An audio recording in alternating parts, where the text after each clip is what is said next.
Hei ystäväni! Vuoden paras päivä on tulossa pian ja olemme melkein valmiita jouluun. Valmisteluja on kuitenkin vielä tekemättä täällä joulupukin maassa Lapissa. Sen voin jo sanoa, että joululahjojen valmistaminen on todella hyvässä vauhdissa. Porot ovat tärkeitä apureitani tuona taianomaisena iltana. Minun täytyy pitää niistä hyvää huolta vuoden ympäri. Syksyllä ensilumen aikaan poroni saavat erityistä huomiota ja paljon tilaa liikkua. Kun joulu lähestyy, käytän yhä enemmän aikaa niiden hoitamiseen. Annan poroille esimerkiksi poron jäkälää, niiden lempiruokaa.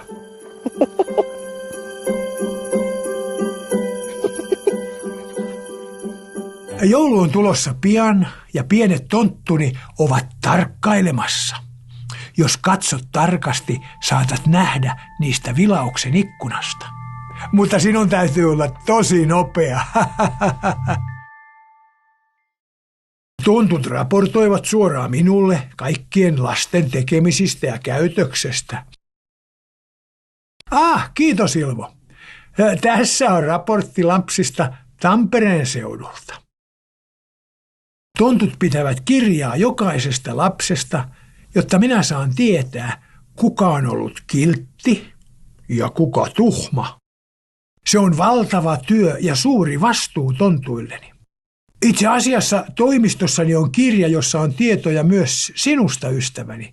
Katsotaanpas, oletko ollut kiltti vai tuhma tänä vuonna.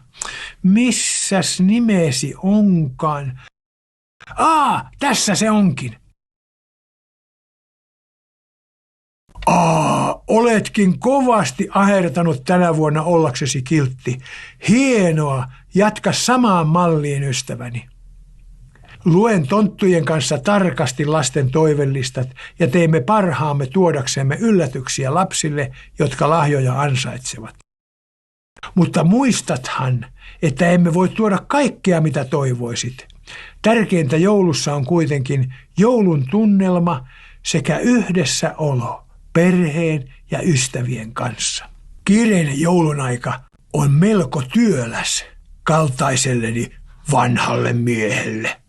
Joskus, kun työtaakka uuvuttaa, rentoudun mielelläni takan ääressä ja otan ehkä iltapäivänokoset. Vaikka olisi kuinka paljon työtä, on tärkeää pitää taukoja ja levätä. Kun minä olen tauolla, tonttuni Kilvo hoitaa takkoja täällä joulupukin maassa. Kilvo onkin todellinen kipinämestari. No, nyt olen puhunut itsestäni tarpeeksi. Rakas ystäväni, joulu on tulossa ja minun täytyy nyt rientää ruokkimaan poroni. Muistakaa olla kilttejä ja nähdään pian. Hei hei!